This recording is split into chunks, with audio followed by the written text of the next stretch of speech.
Hello everyone, ধারাবাহিক news paper analysis ক্লাসে তোমাদের স্বাগতম। তোমরা এখানে দেখতে পাচ্ছ এটা হচ্ছে যে ডেইলি স্টাডির আজকের পত্রিকার খুব গুরুত্বপূর্ণ একটি এডিটোরিয়াল। আমরা আগের মতো এই এডিটোরিয়ালটা অ্যানালাইসিস করার চেষ্টা করব। আমরা যেভাবে বিভিন্ন বিষয়গুলো বের করি, একসাথে একটা রিডিং অ্যানালাইসিস থেকে আমরা অনেক কিছু বের করতে পারি। সে বিষয়গুলো এখন আমরা অ্যানালাইসিস করার চেষ্টা করব। ওকে, আমরা শুরু করি। এখানে আজকে যে এটার হেডলাইনটা হচ্ছে Why have we failed to end migrant workers abuse? আচ্ছা, এই সেন্টেন্সটাকে যদি আমরা বিশ্লেষণ করি, একটা সেন্টেন্সকে বিশ্লেষণ করলে ফার্স্ট যেটা সেটা হচ্ছে আমাদের প্রিন্সিপাল ভার্বটা আইডেন্টিফাই করে। এখানে ফেইলড, ব্যর্থ হওয়া, এটা হচ্ছে যে প্রিন্সিপাল ভার্ব, এবং এটা হচ্ছে যে ভার্বের ফার্স্ট পার্টিসিপল ফর্ম। কেন ফার্স্ট পার্টিসিপল ফর্ম হয়েছে? এখানে টু হ্যাভ ভার্ব আছে, তো টু হ্যাভ ভার্ব প্লাস ভার্বের ফিফি ফর্ম হলে সেটাকে আমরা বলবো প্রেজেন্ট পারফেক্ট টেন্স। এটা হচ্ছে যে প্রেজেন্ট পারফেক্ট টেন্স। আর এখানে এটা যদি মেইন ভার্ব হয় তাহলে নিশ্চিতভাবে আমরা বলতে পারি উই, এটা হচ্ছে যে সাবজেক্ট। তাহলে সাবজেক্টের আগে অক্সিলিয়ারি ভার্ব, অক্সিলিয়ারি ভার্ব যদি সাবজেক্টের আগে আসে তখন এটাকে আমরা বলতে পারি এটা হচ্ছে একটা ইন্টারোগেটিভ সেন্টেন্স। Interrogative sentence. আচ্ছা, ঠিক এটাকে যদি আমরা অ্যাসার্টিভ সেন্টেন্সে রূপান্তর করতে চাই, শুধুমাত্র আমাদের অক্সিলিয়ারি ভার্বটা সাবজেক্টের পরে নিয়ে যাবে। ওকে, যা হোক, কেন আমরা ব্যর্থ হয়েছি?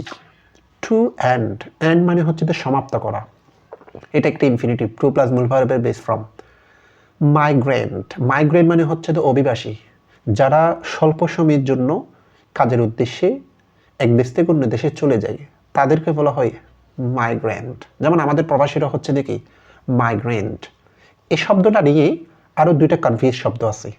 একটা হচ্ছে এমিগ্রেন্ট, একটা হচ্ছে এমিগ্রেন্ট, আর একটা হচ্ছে ইমিগ্রেন্ট। এখানে এমিগ্রেন্ট হচ্ছে যেটা আমাদের দেশ থেকে যারা অন্য দেশে চলে যায় তাদেরকে বলা হয় এমিগ্রেন্ট। আবার অন্য দেশ থেকে যদি আমাদের দেশে যদি আসে, অন্য দেশ থেকে যদি আসে তখন এটাকে বলা হয় ইমিগ্রেন্ট। এই শব্দটা আমরা খুব একটা কৌশলে মনে রাখতে পারি। এই যে এমিগ্রেন্ট এবং ইমিগ্রেন্টের মধ্যে একটা কনফিউজড হয়ে যায়। এই যে ইম শব্দটাকে আমরা ইন হিসেবে মনে রাখবো। সাপোজ তাহলে ইন মানে ভিতরে, অর্থাৎ আমাদের দেশের ভিতরে ঢুকবে, তাদেরকে ইমিগ্রেন্ট বলা হয়। তাহলে ইজিলি আমাদের দেশ থেকে যারা বাইরে চলে যাবে এটার বিপরীত হবে এমিগ্রেন্ট। আচ্ছা, যাই হোক, যারা অভিবাসী শ্রমিক, অ্যাবিউজ যেটা তাদের সাথে দুর্ব্যবহার, অর্থাৎ কেন আমাদের এই অভিবাসী শ্রমিকদের সাথে যে দুর্ব্যবহার সেটা কেন আমরা বন্ধ করতে ব্যর্থ হয়েছি। আচ্ছা, যাই হোক, ভিতরে কি আছে? হয়তো এখানে প্রবাসীদের নির্যাতন, তাদেরকে বিভিন্ন চক্রের মাধ্যমে তারা যে হেনস্থার শিকার, এই বিষয়ে কথা বলেছে। এখানে কি বলেছে দেখো, a sinister nexus has been allowed to thrive. এই যে দেখো সিনস্টার, সিনস্টার মানে হচ্ছে অসবচ, নাক্সেস, নাক্সেস মানে চক্র, যেটা একটা বিশাল একটা চক্র বা যুগসূত্র বন্ধন, যারা একসাথে কাজ করে তাদের একটা বিশাল একটা নেটওয়ার্ক বা সার্কেল আছে। এই সার্কেলটাকে এখানে বলা হচ্ছে নাক্সাস। তাহলে এটাকে আমি সিনোনিম হিসাবে এখানের ভাষায় সার্কেল বলতে পারতাম, নেটওয়ার্ক বলতে পারতাম। এই যে এখানে সিনস্টার শব্দটাকে যদি আমরা বিশ্লেষণ করি, এটার মেইন নাউন হচ্ছে দেখি সিন। এই সিন নাউন, নাউনের এই অ্যাডজেক্টিভ ফর্ম হচ্ছে দেখি সিনস্টার। হ্যাজ বিন অ্যালাউড, যেটা তাদেরকে অনুমোদন দেওয়া হয়েছে টু থ্রাইভ। থ্রাইভ মানে বিকশিত হওয়া। আমরা বিকশিত হওয়া বলতে কোনটাকে বুঝি? যেমন ডেভেলপ, বিকশিত হওয়া, এনলাইটেন, লেনদেন, এগুলোকে আমরা বিকশিত হওয়া বলতে পারি। অর্থাৎ তাদেরকে একটা অশুভ চক্রকে বিকশিত হওয়ার সুযোগ করে দেওয়া হয়েছে বা অনুমোদন দেওয়া হয়েছে, এভাবে বলা হচ্ছে। আচ্ছা, এই সেন্টেন্সটা হচ্ছে একটা প্যাসিভ সেন্টেন্স। আমরা প্যাসিভ সেন্টেন্স কীভাবে বুঝবো? প্যাসিভ ভয়েসে লেখা হয়েছে। কেন লেখা হয়েছে সেটাকে যদি আমরা বিশ্লেষণ করি, যেমন অশুভ চক্রকে কারা বিকশিত করতে দিয়েছে? যারা বিকশিত করার সুযোগ করে দিয়েছে তারাই তো সাবজেক্ট হবে। কিন্তু এখানে দেখো সাবজেক্ট কিন্তু তারা কিন্তু এখানে অ্যাবসেন্ট, এবং যাদেরকে দিয়েছে তারা অবজেক্ট। এই অবজেক্টটা এখানে সাবজেক্ট হয়ে গেছে। এরকম অবজেক্ট সাবজেক্ট হয়ে গেলে, সাবজেক্ট যদি অ্যাবসেন্ট থাকে, এই সেন্টেন্সকে আমরা বলবো প্যাসিভ। এবং প্যাসিভের মধ্যে মূল ভার্বের সর্বদা ফার্স্ট পার্টিসিপল ফর্ম হবে। এই যে মেইন ভার্ব হচ্ছে এখানে অ্যালাউড। তাহলে এখান থেকে আমরা একটা সেন্টেন্স কখন অ্যাক্টিভ লিখবো, কখন প্যাসিভ লিখবো, খুব স্পষ্ট এখান থেকে আমরা একটা ধারণা নিতে পারি। আমরা সবগুলো সেন্টেন্স কখনই কিন্তু অ্যাক্টিভে লিখবো না। যখন আমরা যখন কিছু ব্যক্ত করতে যাব, বর্ণনা করতে যাব, যখন আমাদের কাছে মনে করা হচ্ছে আমি কারো উপর, যেমন এখানে কারা বিকশিত করার তাদেরকে সুযোগ করে দিয়েছে এই অশুভ চক্রটিকে, এখানে যে এডিটর তাদের নাম স্পষ্ট উল্লেখ করে নেই, কারণ তার কাছেও অজানা। এরকম যখন সাবজেক্ট যখন অজানা হবে, স্পষ্ট উল্লেখ করা হচ্ছে না, করলেও কিন্তু একটা কনফিউশন সৃষ্টি হবে, তখন ওই সেন্টেন্সটাকে আমরা ফেসিবি লিখবো। এটা হচ্ছে যে লেখার খুব গুরুত্বপূর্ণ একটি মেকানিজম। আচ্ছা, যা হোক, আমরা একটু ভিতরে কি আছি একটু আমরা দেখলে বুঝতে পারবো কি এখানে রিপোর্টে কি উল্লেখ করেছে। এরপরে যদি দেখি, a recent Bloomberg investigation confirms, এটা হচ্ছে দ্য মেইন ভার্ব, নিশ্চিত করা, সুনিশ্চিত করা। তাহলে এটা যদি নিশ্চিত করা হয়, এটা যদি মেইন ভার্ব বা ফাইনাইট ভার্ব হয়, এটা হচ্ছে দ্য মেইন ভার্ব। একটা বাক্যকে বিশ্লেষণ করে সবচেয়ে গুরুত্বপূর্ণ উপাদান হচ্ছে যে বাক্যটা যতই বড় হোক, বাক্যটার ফাইনাইট ভার্ব বা প্রিন্সিপাল ভার্বটা যদি আমি আইডেন্টিফাই করতে পারি, তাহলে বাক্যটাকে খুব ইজিলি অ্যানালাইসিস করতে পারবো, অটোমেটিকলি অন্য বিষয়গুলো উঠে আসে। তাহলে এটা যদি ফাইনাইট ভার্ব বা প্রিন্সিপাল ভার্ব হয়, এ রিসেন্ট ব্লুমবার্গ ইনভেস্টিগেশন, এটা হচ্ছে দ্য সাবজেক্ট এখানে কিন্তু একাধিক ওয়ার্ডের সমষ্টি বা শব্দগুচ্ছ, একাধিক ওয়ার্ডের সমষ্টি যখন হয় সেটাকে আমরা বলতে পারি এটা একটা ফ্রেজ সাবজেক্ট হয়েছে। একটা ওয়ার্ড যখন সাবজেক্ট হবে তখন সেটাকে আমরা বলবো এটা একটা নাউন। এখন ফ্রেজ যখন সাবজেক্ট হয়েছে তখন এটাকে আমরা বলবো নাউন ফ্রেজ। তাহলে বোঝা যাচ্ছে সাবজেক্ট যদি কোনো ফ্রেজ হয় সেটাকে আমরা নাউন ফ্রেজ বলতে পারি। আচ্ছা, আর এই শব্দটাকে যদি আমরা ফরমেশনে বিবেচনা করি, ইনভেস্টিগেট, এই যে ইনভেস্টিগেট হচ্ছে দ্য ভার্ব, তদন্ত করা, এটা নাউন হচ্ছে দ্য শন। তাহলে সব ইনভেস্টিগেটের পরে কি আছে? টি আছে। শব্দের পরে যদি টি থাকে সেটাকে আমরা নাউনে রূপান্তর করার জন্য সংযুক্ত করে নাউন করব। আচ্ছা, ইনভেস্টিগেশন মানে যেটা একটা তদন্ত, তাদের ব্লুমবার্গ একটা তদন্ত নিশ্চিত করেছে। হোয়াট, এটা একটা কনজাংশন, সাবঅর্ডিনেটিং কনজাংশন। হোয়াট এখানে কিন্তু এটা ডব্লিউএইচ ওয়ার্ড হিসেবে ইউজ করা হয়নি। কখন ডব্লিউএইচ ওয়ার্ড বলবো? যখন এগুলো দিয়ে প্রশ্ন করা হবে, যখন বাক্যের মাঝখানে দুইটা ক্লজকে যুক্ত করবে, তখন এগুলো হচ্ছে যে ডব্লিউএইচ ওয়ার্ডগুলো হচ্ছে যে subordinating conjunction. Reports in Daily Star and other media have been trying to establish, দেখো যে রিপোর্ট প্রতিবেদনগুলা ডেইলি স্টার পত্রিকার এন্ড অন্যান্য মিডিয়ার মধ্যে যে রিপোর্টগুলা হয়েছে, have been trying, যেটা চেষ্টা করা হয়েছে, present perfect continuous tense, finite verb. তাহলে এই যে ফুল এতটুকু পর্যন্ত হচ্ছে যে সাবজেক্ট, এই ক্লজটার। এবং এই প্রথমেই ওয়াট এতটুকু পর্যন্ত এটা হচ্ছে যে প্রিন্সিপাল ক্লজ। এটা যখন সাবঅর্ডিনেটিং কনজাংশন, এখানে যেটা হয়েছে সেটা হচ্ছে যে সাবঅর্ডিনেট ক্লজ। তাহলে একটা সাবঅর্ডিনেট ক্লজ। টু এস্টাবলিশ মানে যেটা ভিত্তি ধারানো, যেটা যুক্তিটা ধারানো করা, অর্থাৎ রিপিটগুলো কিন্তু তারা যে প্রতিষ্ঠা করতে পেরেছে, তারা দাঁড় করাইতে পেরেছে, প্রমাণ বিশ্লেষণ করতে পেরেছে এভাবেই। এরপর হচ্ছে দ্যাট, এটা কি? এই যে এটা একটা ক্লন, যখন আগের কোনো কথাটাকে বিশ্লেষণ করে ব্যাখ্যা করে যখন পরবর্তী দিবে তখন আমরা ক্লন ইউজ করতে পারি। তাহলে ওদের রিপোর্টের একটা ছোট্ট একটা বর্ণনা দিচ্ছে এখানে। দ্যাট এ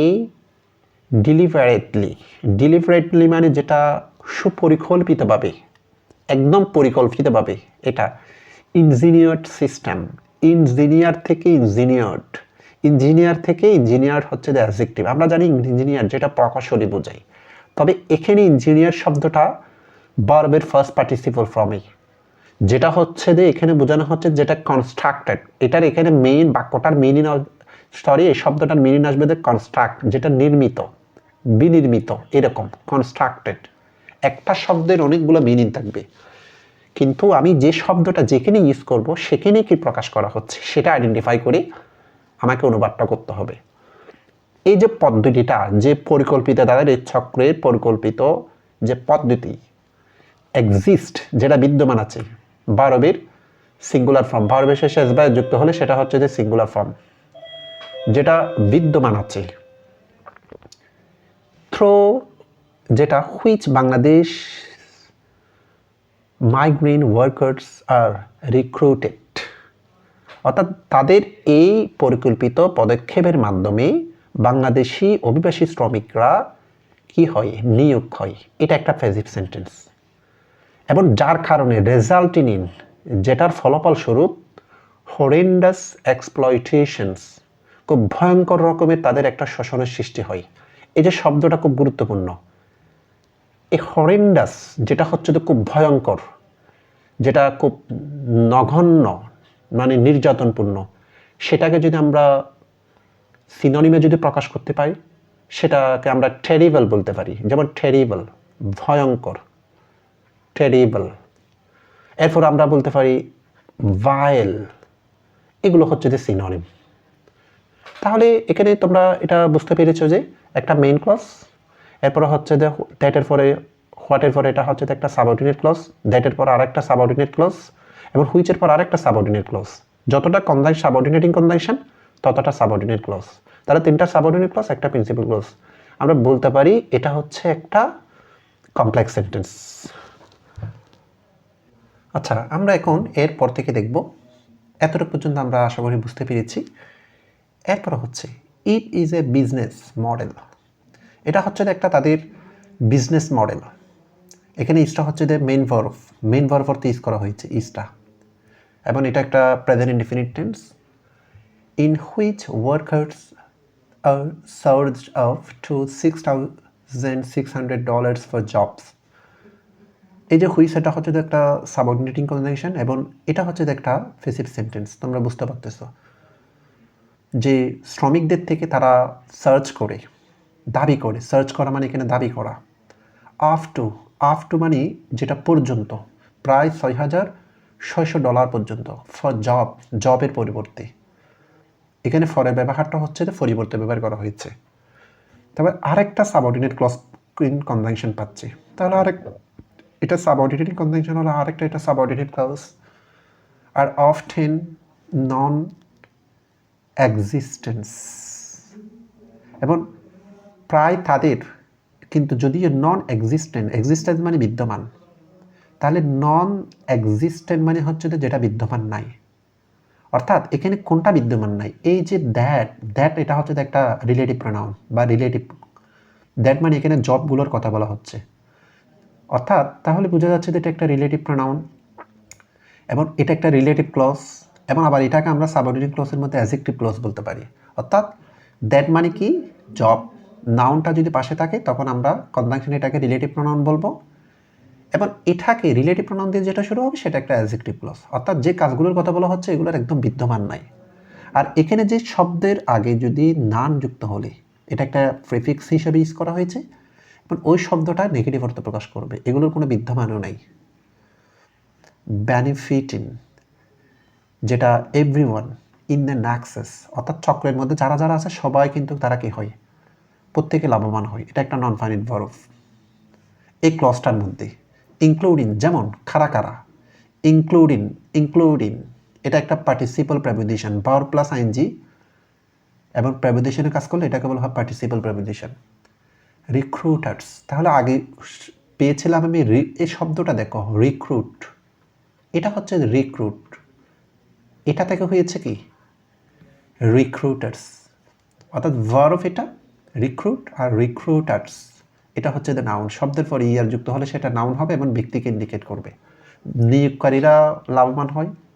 পলিটিক্যাল এলিটস, যারা এলিটস মানে হচ্ছে উচ্চ শ্রেণী, যারা রাজনীতি করে, রাজনৈতিক উচ্চ শ্রেণীর যারা, তারাই কিন্তু সবচেয়ে লাভবান হয়।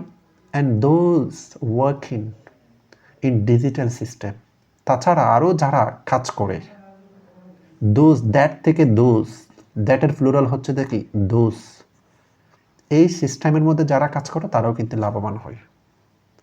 আচ্ছা, এরপর যদি দেখি, only the worker gets the raw end of deal and left with huge debts to pay, lose in dignity and in some cases life itself. Only the worker gets the raw end of the deal মানে চুক্তি, র মানে কাঁচামাল। তাহলে কথাটা এখানে এমনভাবে বলা হচ্ছে, একদম বাড়িয়ে বলা হচ্ছে, মনে হচ্ছে যে বাড়িয়ে বলা হচ্ছে। অর্থাৎ শ্রমিকরা কিছু পায় না, মানে চুক্তি শেষে এক ধরনের কাঁচামাল ধরিয়ে দেওয়া হয়। এই যে দেখো কি কাঁচামালটা কি, left with huge debts to pay, এবং তারা অনেকে লোন টোন নিয়ে যায় এবং বর্ধমানের একটা ঋণগ্রস্ত হয়ে যায়, তাদের লোনটা তাদের পরিশোধ করতে হয়, লুজ ইন ডিগনিটি, এবং তারা আস্তে আস্তে তাদের আত্মসম্মান হারিয়ে ফেলে। অ্যান্ড ইন সাম কেজেস, আরও কিছু কিছু ক্ষেত্রে লাইফ ইটসেলফ, এমনকি জীবন পর্যন্ত হারাইতে পারে। আচ্ছা, এই সেন্টেন্সটা মানে এমনভাবে বলেছে যে চুক্তির শেষে তাদেরকে কাঁচামাল ছাড়া অন্য কিছু ধরিয়ে দেওয়া হয় না, মানে তাদের পরিণত হচ্ছে একদম খুব খারাপ অবস্থা। লিটারেচারের ভাষায় এটাকে বলতে পারে আমরা, এটা একটা হাইপারবোল। তাহলে হাইপারবোল কোনটা? হাইপারবোল হচ্ছে যে রাইটার যখন কোনো একটা লেখাকে মানে রিডারদের মনোযোগ আকর্ষণ সৃষ্টি করার জন্য একদম বাড়িয়ে বলা হবে, গুরুত্ব বন্দনা করার জন্য, এটাকে বলতে পারি আমরা এটা একটা হাইপারবোল। ঠিক এখানে আরও যদি বিবেচনা করি, এই সেন্টেন্সের মধ্যে ফাইনাইট ভার্ব হচ্ছে বা প্রিন্সিপাল ভার্ব হচ্ছে গ্যাট, একটা মাত্র আমরা প্রিন্সিপাল ভার্ব পাচ্ছি। Left first participle from non finite verb, to pay infinitive non finite verb, losing present participle verb non finite verb. তাহলে একটা সেন্টেন্সে একটা ফাইনাইট ভার্ব থাকলে এবং একটা সাবজেক্ট থাকলে, নন ফাইনাইট ভার্ব একাধিক থাকতে পারে, না থাকতে পারে, সেন্টেন্সটা আমরা বলবো যে এটা একটা সিম্পল সেন্টেন্স। অর্থাৎ সেন্টেন্স আইডেন্টিফাই করার জন্য সিম্পল কমপ্লেক্স কম্পাউন্ডের জন্য নন ফাইনাইট ভার্বটা কোনো প্রমিনেন্ট ইস্যু না, ইস্যু হচ্ছে ফাইনাইট ভার্বটা। নন ফাইনাইট ভার্ব থাকা না থাকুক বা অনেকটা থাকুক কোনো প্রবলেম না। আচ্ছা, এখানে আরেকটা গ্রামেটিক্যাল স্ট্রাকচার আমরা পাচ্ছি। এই যে দেখো, এটা একটা phrase, left participle phrase, first participle, এরপর হচ্ছে যে lose in dignity present participle, এটা একটা পার্টিসিপল ফ্রেজ। তাহলে পার্টিসিপল ফ্রেজ, পার্টিসিপল ফ্রেজ। অথবা এটাকে আমরা এটাও বলতে পারি যে আমরা একটা মিনিট, এটাকে আমরা বলতে পারি যদি ফুলটা যদি বিবেচনা করতে পারি, left with huge debts to pay, lose in dignity in some cases. আবার এগুলাকে আমরা যদি সবগুলো যদি বিবেচনা করি, এই যে এটা একটা এবং এটা একটা, প্রত্যেকটা কিন্তু আবার নাউন ফ্রেজে দিতে পারি, কিন্তু এভাবেও যদি আমরা বিবেচনা করি তাহলে noun phrase, noun phrase, noun phrase. সুতরাং এটা আমরা বলতে পারি এটা হচ্ছে একটা প্যারালাল স্ট্রাকচার, প্যারালাল স্ট্রাকচার। এখানে আমরা একটা প্যারালাল স্ট্রাকচার পাচ্ছি। হ্যাঁ, আচ্ছা, এরপর যদি আমরা যদি দেখি,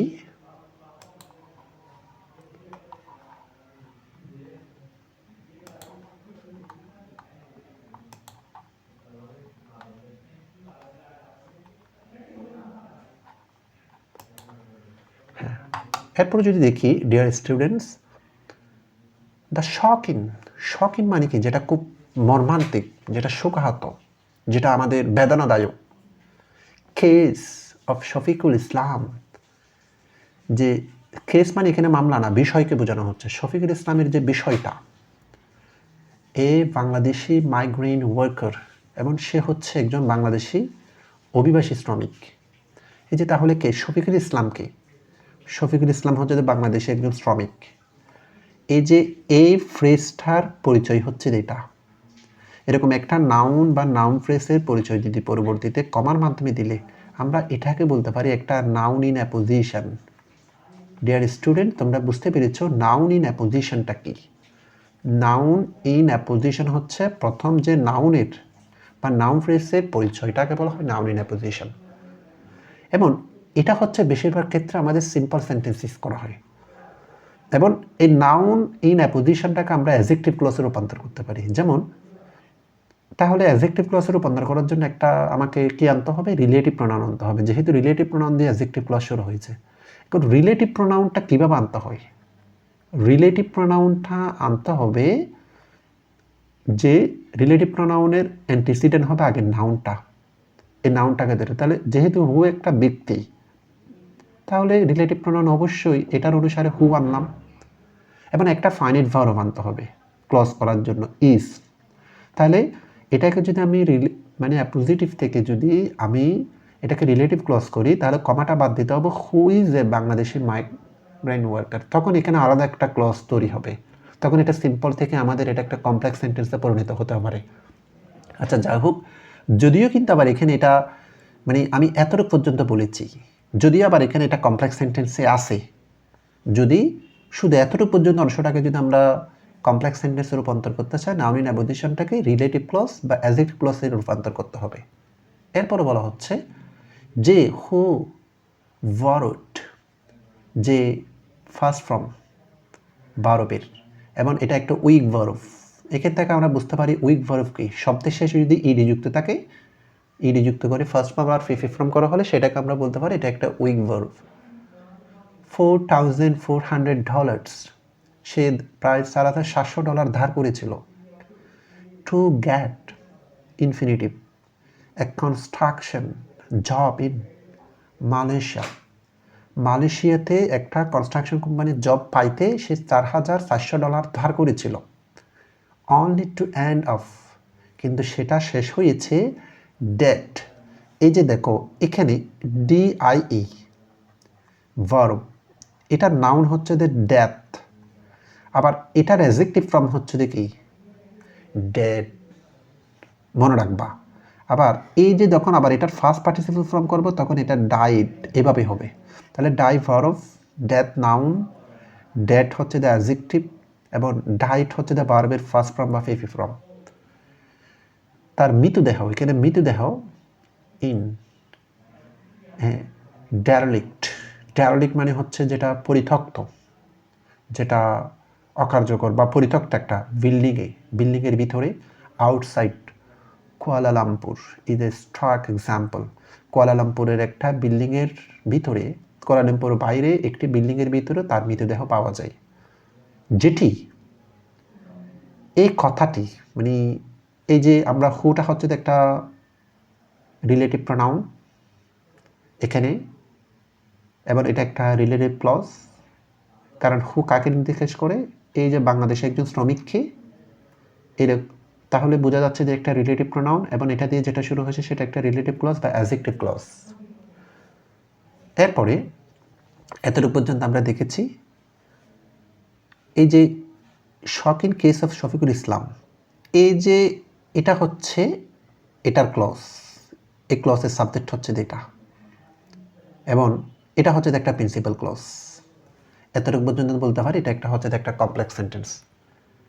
এখন প্রশ্ন হতে পারে তাহলে এই ক্লজটার সাবজেক্ট এখানে কেন, সাবজেক্ট এবং ফাইনাইট ভার্ব সহ অন্যান্য অংশ একদম শেষে কেন? কারণ রিলেটিভ প্রোনাউন দিয়ে যখন কোনো একটি ক্লজ শুরু হবে, এখন এটা যদি আমি এখানে দিই, হু যদি শেষে দিই, তাহলে হু রিলেটিভ প্রোনাউন যে অ্যান্টিসিডেন্ট এটার পাশাপাশি আর থাকে না, পাশাপাশি যদি না থাকে তাহলে কিন্তু এটা রিলেটিভ প্রোনাউন হবে না, সেন্টেন্সটা কিন্তু অশুদ্ধ হবে এবং রিলেটিভ ক্লজও কিন্তু তৈরি হবে না।